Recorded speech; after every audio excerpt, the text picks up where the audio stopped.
박소연의 이슈 픽업 시작하겠습니다. 시장 분위기가 이렇게 또 좋아질 줄 알았다면 다른 이슈를 준비를 했을 텐데요. 시장이 각국별로 어떻게 떨어졌나 올 한 해 요것부터 표를 준비해 버렸습니다. 일단 한번 볼게요. 시장의 활력이 많이 떨어졌다는 것을 얘기하려고 준비를 한 건데요. 올해 들어서 8월까지 코스피 기준으로 만약에 오늘을 차감한다면 이 수치가 조금 더 줄어들어 있긴 하겠죠. 한 18% 마이너스를 기록했고요. 미국 S&P가 13% 마이너스. 일본과 중국 이러한데 이것 대비해서 우리 시장이 많이 빠졌죠.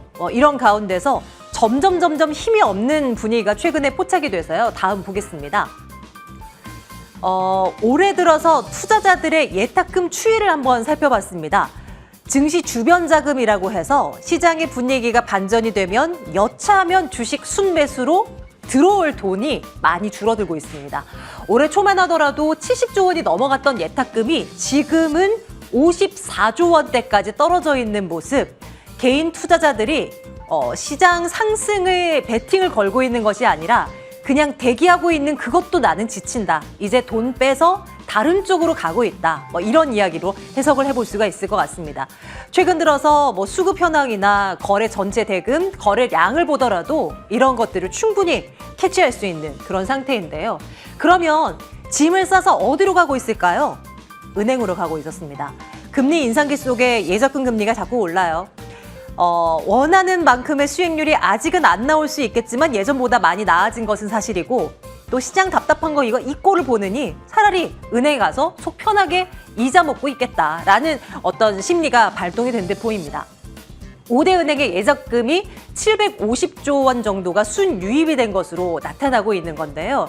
앞으로는 어떻게 될까요? 어쨌거나 외국인 투자자들은 최근 들어서 스물스물 들어오는 모습이 연일 확인이 되고 있는데 이런 가운데서 개인 투자자들은 빠져나가고 이마저도 짐을 싸서 아예 그냥 주식회사에서 돈 빼나가는 동학개미들이 많다라는 어떤 지적하에 조금은 아쉬운 생각이 듭니다. 당분간도 쉽지 않을 거라는 얘기들이 참 많습니다. 그런데 이를 비웃듯이 오늘 시장은 또 상승폭을 키워요. 어쨌거나 언제 또 시장은 돌변할지 모르고 이번 달 내내는 단기 반등 랠리가 나올 수는 있지만 상승 탄력도가 그렇게 붙을 수가 없는 조건, 상단은 막혀있는 그럴 가능성이 높다라는 전망이 많습니다. 그래서 유동성이 이렇게 쪼그라들고 있는 그런 상황 속에서 지수의 상단이 막혀버릴 때는 성장주보다는 방어주 중심의 포트폴리오 구성 전략이 유효하다라는 오늘 흐름과 맞지 않은 전략들이 주를 이룹니다. 오늘만 하더라도 게임 섹터나 2차 전지 관련한 종목들이 또 강세를 보이잖아요. 이런 성장주의 강세가 이어지는 가운데서 방어주를 중심으로 포트폴리오를 짜라. 그 가운데서는 이런 종목들이 꼽힙니다. 이런 섹터가요. 음식료 섹터, 헬스케어, 미디어, 교육 이런 것들을 떠올릴 수가 있습니다. 우리가 생각했던 방어주와는 조금 성격이 다른가요? 통신주 이야기를 하고 있는 것이 아닙니다. 헬스케어 그리고 미디어 최근 들어서 흐름 괜찮았잖아요. 경기가 나빠도 볼 거는 다 보고 들을 거는 다 듣는다라는 시각인 겁니다. 교육주도 최근 들어서 강한 모습이고요. 최근 들어서 강한 종목들이 이런 방어적인 성격을 띠고 있다면 그 안에서 우리는 어떤 종목들을 캐치해야 될지 한번 고민을 해볼 필요가 있어 보입니다. 자, 시장에 대한 이야기들과 함께 또 주요 섹터 종목에 대한 추적 들어갈 텐데요. 오늘은 어떤 이야기를 듣게 될지 잠시 후에 돌아오도록 하겠습니다.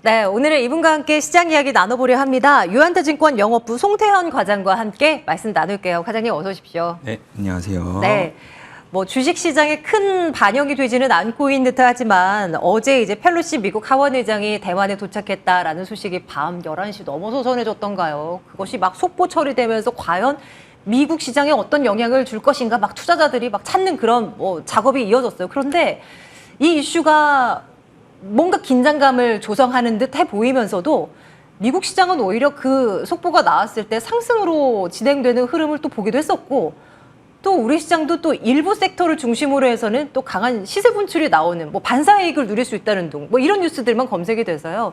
과연 이 뉴스를 어떻게 해석해야 될까 이렇게 이제 궁금한 부분들이 있습니다. 어떤 식으로 좀 바라보고 계세요?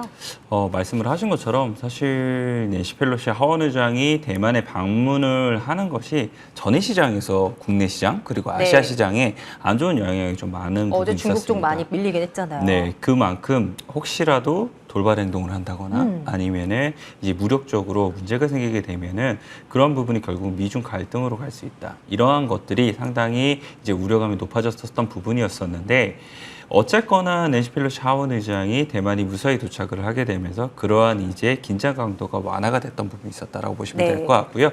이에 따라서 사실상 미국 증시가 반등이 이루어졌다는 점, 뭐 이런 점이 오늘 국내 증시에는 안도렐로서 사실상 들어오고 있는 것이 아닌가라고 판단을 해볼 수 있는 것 같습니다. 물론 그렇다고 해서 아직 이 문제 자체가 봉합이 된 것은 아니에요. 말씀을 하신 것처럼 사실 일부 과자 섹터 같은 경우에는 뭐 대만의 과자 관련돼서 수입을 금지를 하겠다라고 네. 이야기가 나오게 되면서 크라운 제과라든지 아니면 뭐 해태라든지 뭐 이러한 종목들이 오늘 강한 이 시세가 나오게 됐었고요. 네. 또 일부에서는 이제 천연 모래 관련돼서 수입을 금지한다라고 이야기가 맞아요. 나왔던 부분이 있었었거든요. 뭐 관련돼서 보강 산업이라든지 아니면은 이제 인선 ENT 같은 경우에도 이 관련돼서 상당히 움직임이 조금씩 나왔다는 점, 이러한 점을 감안하게 되었을 때 확실히 이벤트적인 부분에 있어서 움직이고 있기는 하기는 하지만 그래도 어느 정도 갈무리가 되어가고 있는 것이 아닌가라고 판단을 해볼 수 있는 것 같고요. 지금 현재 이 미국도 그리고 중국도 경기 침체 관련돼서 계속적으로 우려감이 높아지고 있잖아요. 그런 부분에서 생각을 해봤을 때는 강한 이 양국의 경제적 이 제재가 나올 가능성이 좀 낮지 않겠느냐, 이런 부분도 하나 가지고 있고요. 정치적인 부분을 보게 된다 하더라도 중국 같은 경우에는 10월 달에 이제 이 시진핑 주석이 다시 한 번 더 3기로 연임이 되게 되는 이 중요한 회의가 앞두고 있고요. 그리고 11월 달 같은 경우에는 미국에서 바이든 대통령이 이 표심을 알 수 있는 중간 선거가 있을 예정이기 때문에 그런 부분에서 정치적으로도 부담스러운 부분은 있다라고 보시면 될 것 같습니다. 그래서 일단 중론 자체를 보게 되면은 이러한 이제 갈등이 더욱더 확대가 되기보다는 어느 정도 축소되면서 마무리될 가능성이 상당히 높다라고 이야기가 나오고 있고, 이러한 부분이 지금 시장에 많이 투영이 되게 되면서 오늘 그래도 안도적인 이러한 이제 흐름이 나오고 있는 것이 아닌가, 이렇게 판단해 볼 수 있는 것 같습니다. 긴장은 바짝 되고 있는데 아직 시장은 뭐 그렇게 우려 섞인 시각으로 바라보지는 않는 듯해요. 그런데 말씀하신 것처럼 뭐 이제 정치적인 행사를 앞두고 이제 진행되고 있는 양국의 경제 대국 간의 기싸움이기 때문에 이걸 또 손 놓고 그냥 모른 척하기도 그렇고 계속 이제 팔로우는 해야 될 것 같단 말이에요. 근데 당장 기업들이 이제 눈치를 보기 시작하는 것이 중국의 CATL이 북미 투자 계획을 발표를 보류한다는 소식이 전해지면서 이게 이제 미국과 중국 간의 긴장이 이런 식으로 이제 다가오는 건가 하는 생각도 하게 돼요. 혹시나 우리의 관련 업체들에게 영향을 줄 만한 이슈는 아닌 건지 어떤 판단하고 계십니까? 일단은 아직까지는 너무 우려가 강한 것이 아닌가. 만약 거기에 관련돼서 하게 되면 네. 그런 생각을 좀 가지고 있는데, 뉴스에 대한 보도 내용을 좀 보게 되면은 이 CATL이 이 관련돼서 딜 자체를 포기하겠다라고 얘기는 안 하게 돼요. 이 지금 CATL이 공장 증설을 하려고 했던 것이 북미랑 이제 멕시코 쪽 이 두 곳에 이제 하려고 했었던 건데, 북미에 하게 되면 혹여라도 나중에 미중 갈등이 강화되게 되었을 때 문제가 생길까봐 일단 미국에 있는 투자 같은 경우에는 조금 더 늦추겠다라고 얘기를 하게 된 거고요. 그리고 멕시코 같은 경우에는 그와 관계없이 그대로 진행을 하겠다라고 이야기를 하고 있는 만큼 이러한 부분은 계속적으로 일단은 진행이 되고 있다라고 보시면 될 것 같고요. CATL이 만약 미국 관련돼서 테슬라라든지 아니면 뭐 포드라든지 이러한 이제 배터리 관련된 계약을 포기를 하게 되면은 결국은 이 회사들 같은 경우에는 다른 배터리 관련돼서 수주를 맺을 수밖에 없게 될 거고 그러한 과실은 결국은 국내 배터리 3사에게는 사실상 유리하게 될 가능성이 상당히 높아 보입니다. 그래서 이러한 점이 만약 진짜 진행이 되게 되면은 국내 배터리 업계에는 아무래도 조금 더 긍정적인 이슈가 될 수밖에 없지 않을까라고 네. 생각을 해볼 수 있는 것 같고 이러한 이제 정말 미중 갈등이 극에 다르게 되면은 지금까지 뭐 이미 사용을 하고 있었던 다른 이제 이 부분에 있어서도 계속적으로 줄여 나갈 수밖에 없는 부분이 생기게 될 거잖아요. 그런 부분은 일단은 뭐 국내 배터리 업계에게 추가적으로 좋은 부분이 될 수 있다라고 생각을 할 수 있는 것 같고 반대로는 이제 이 테슬라의 배터리 공장이 상하이에도 있게 되는데 그런 부분에 있어서 가동 중단이라든지 뭐 이런 부분이 일어나게 되면은 그것에 있어서는 국내 배터리 업체들한테는 조금 좋지 못한 이슈가 될 수 있다라고 보시면서 일단은 지금 현재 이런 부분까지 다 생각을 하시기보다는 뉴스가 나올 때마다 거기에 맞는 대응이 어떻게 할 것인가 이 부분에 대해서 체크를 하시는 게 맞지 않을까 이렇게 생각되고 있습니다. 매번 새로운 이슈가 터지게 되면 저 멀리까지 이제 내다보면서 뭐 이제 질문을 던지게 되는 것 같아요. 네. 그런데 이제 어쨌거나 우리가 예의주시하면서 바라보되 너무 앞서가진 말고 이제 그때그때 대응 전략을 한번 짜보도록 하죠. 어쨌건 말씀 주시는 거 보니까 아직까지는 우리가 예상할 수 있는 범주가 그래도 나름 반사 이익을 받는다 쪽으로 이제 귀결되는 것 같은데요. 이쪽은 어떻습니까? 이제 당장 이번 달 말이 되면 칩4 동맹과 관련한 이야기가 조금 더 구체화될 것이고 미중 간의 갈등이 이렇게 좀 커지려고 하는 지금 모드가 이제 발동이 걸렸단 말이에요. 이런 가운데 미국이 중국에서 이제 낸드 플래시를 생산하는 기업에 미국산 반도체 장비를 납품하는 거를 수출하는 거를 제한하겠다. 이 방안을 검토하고 있다는 소식이 전해졌습니다. 이것도 확실히 확정이 아니라 검토하겠다라는 것이긴 한데 이제 압박을 하겠다는 거거든요. 반도체 관련한 쪽에서는 미국이 어쨌거나 승기를 잡으려고 애를 쓰고 있는 그런 상황이니까 중국의 우리의 기업들도 공장을 갖고 있는 거잖아요. 이에 대한 영향은 또 어떻게 생각해야 될까요? 그래도 좀 내다봐 주시죠. 역시나 이건 역시 예외적인 상황이 너무나 많이 발생을 할 수가 있게 될 거고 만약 우리가 치포에 들어가게 될 때는 이런 부분을 감안해 달라라고 제가 정부 관계자라면 얘기를 하지 않을까라고 생각을 할 수밖에 없는 부분인 것 같아요. 그래서 이 부분도 지금 굳이 이걸로 인해서 뭐 우리가 좋아진다, 나빠진다라고 네. 생각을 하기보다는 이러한 이슈를 가질 수 있는 부분이 있겠구나라고 생각을 해볼 수가 있는 것 같고요. 거기에 따라 뉴스가 확정이 되게 되면 그때부터 사실상 우리가 어떤 부분이 수혜를 받게 될 거고 어떤 부분은 피해를 받게 될 것인가 이거를 논의를 하는 게 더욱더 맞지 않을까라고 생각을 하고 있습니다.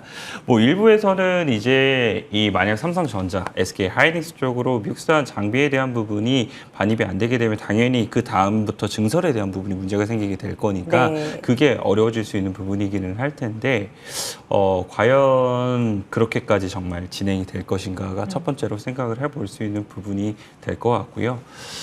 그리고 나서 나머지 이제 반도체 관련된 부분을 생각을 해보게 되면은 중국과의 예를 들어서 관계가 있는 장비를 납품을 하고 있는 이런 이제 기업사들 같은 경우에는 아무래도 중국 쪽으로 이제 이 수출을 하는 부분이 비교적 어려워질 수 있는 부분이 있다라고 생각을 해볼 수 있는 것 같아요. 예를 들면 뭐 넥스턴이라든지 이런 기업들 같은 경우에는 중국향 매출이 생각보다 많았었거든요. 그런 부분에 있어서 중국향 향후에도 계속적으로 수출이 가능하겠느냐 뭐 이런 부분을 한번 생각을 해볼 수 있다라고 말씀을 좀 드릴 수 있을 것 같습니다. 네, 역시 이 이슈도 두고 보죠. 어떻게 되는지 결과 그렇게 나오는 대로 또 이제 관련한 이야기를 나눠봅니다. 이거는 어때요?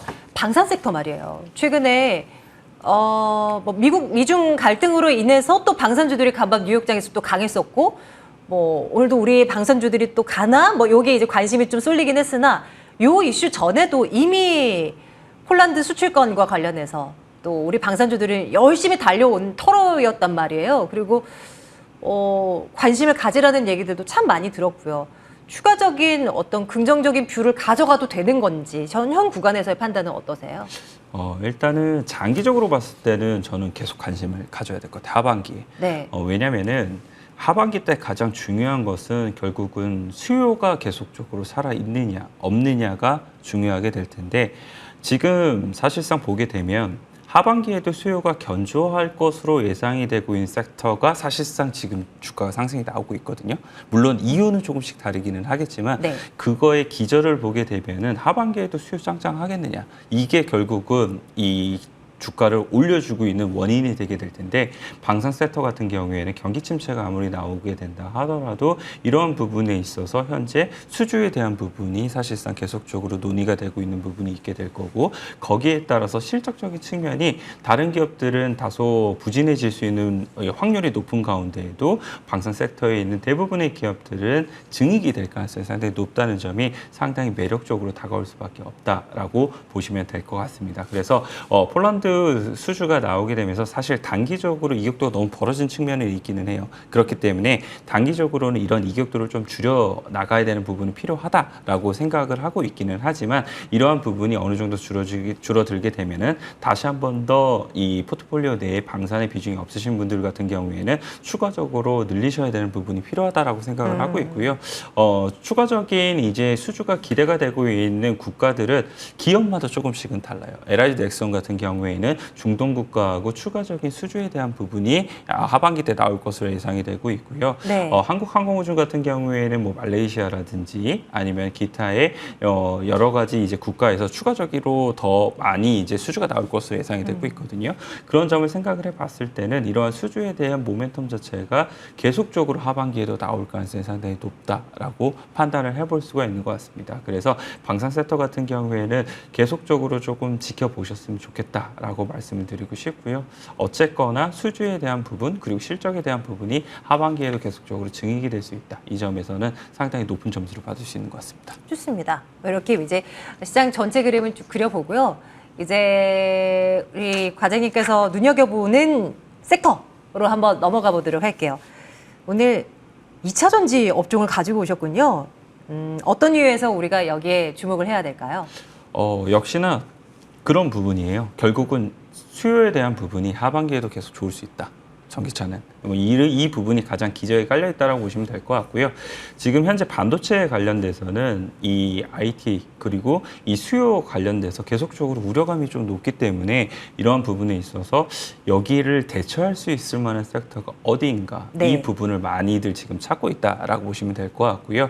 요 근래 보게 되면은 이제 차량 반도체에 관련돼서 오늘은 뭐 계속 지속이 될 수 있다라고 얘기가 나오고 있기는 하지만 파운드리 업체들에 대한 가동률이라든지 이런 부분이 떨어지고 있어서 저는 차량용 반도체에 관련돼서 수급이 조금 더 원활하게 될 가능성이 상당히 높아 보인다라고 말씀을 드릴 수 있을 것 같습니다. 그리고 이제 전기차의 선도 업체인 테슬라 같은 경우에도 하반기 생산에 관련돼서 보다 더 강하게 우리가 진행을 하겠다라고 이야기를 하고 있는 만큼 전기차 생산 관련된 부분이 더욱더 하반기에는 박차를 가할 가능성이 상당히 높아 보인다라고 말씀을 드릴 수 있을 것 같고요. 요 근래 이제 보게 되면 포드라든지 GM 같은 경우에도 관련된 투자에 대한 부분을 보다 더 많은 뉴스 보도가 나오고 있거든요. 그만큼 생산에 대한 부분이 사실 전기차든 아니면은 그냥 일반 자동차든 생산량 자체가 많이 증가가 될 것으로 예상이 되고 있는데 그러한 부분이 결국은 수요에 대한 부분으로 연결이 되게 되면서 2차 전지가 추가적인 상승이 나올 가능성이 상당히 높아 보인다라고 네. 말씀을 드릴 수 있을 것 같습니다. 그래서 전반적으로 2차 전지 섹터가 향후에도 강한 움직임을 보일 가능성이 상당히 높아 보이는데 여기서 이제 일단은 먼저 수급이 들어올 수 있을 만한 종목들을 보게 되면은 아무래도 조금 더 시가총액이 큰 종목들 같은 경우에는 ETF로 매수를 하게 되면은 자연스럽게 이제 매수가 들어올 가능성이 있기 때문에 네. 그런 부분에서 관심을 좀 가져보셨으면 좋겠다라고 말씀을 드리고 싶고요. 그 외에는 이제 이슈가 있을 수 있을 만한 뭐 원통형 전지 관련된 기업이라든지 아니면 폐배터리에 관련된 기업이라든지 이런 기업들은 모멘텀적인 이슈가 있기 때문에 그 모멘텀적인 이슈가 발현이 될 때마다 추가적으로 수급이 더 많이 들어올 수 있다고 생각을 하고 있어요. 그래서 이런 기업군들 같은 경우에는 추가적으로 더욱더 많이 보셔야 된다라고 말씀드리고 싶고요. 마지막으로 이제 GM 관련돼서 요즘 수주가 상당히 많이 나오고 있습니다. 그래서 GM 관련돼서 수주를 추가적으로 계약 공시가 나올 수 있을 만한 기업들 같은 경우에도 관심 있게 보셔야 되지 않을까 이렇게 말씀을 드리고 싶습니다. 그럼 이 섹터 안에 이제 탑픽을 골라봐야죠. 우리가 이제 생각하는 2차 전지 관련한 굵직한 종목, 수급이 들어오기 용이한 그런 종목들은 그래도 꽤 많아요. 그중에서 어떤 종목 눈여겨보세요?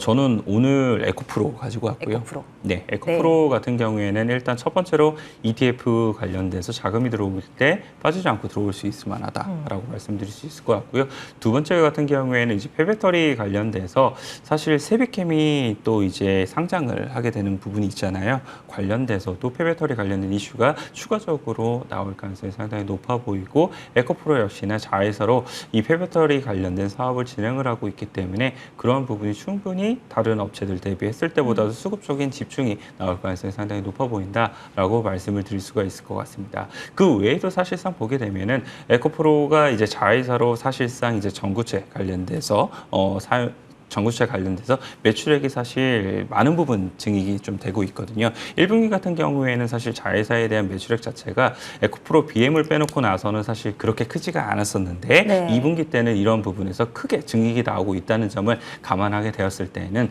단순하게 지주회사로서 생각을 하기보다는 뭐 그 여타의 다른 기업들을 좀 수익성을 가지고 있는 기업들을 보유하고 있는 이러한 이제 기업으로서 보신 것이 더욱더 맞지 않을까라고 생각을 하고 있습니다. 그래서 에코프로 같은 지금 바닥에서부터 주가적인 측면에 있어서도 BM 대비는 훨씬 더 부담스러움이 좀 적은 부분이 있거든요. 그런 관점에서도 관심권을 좀 두시는 것이 어떨까 이렇게 말씀을 드릴 수 있을 것 같습니다. 하필 또 오늘 또 이렇게 장대 양봉을 그려나가고 있는 에코프로라 이거 지금 따라 붙는 전략이 유효한 거예요? 아니면 그냥 여유 있게 가도 될까요?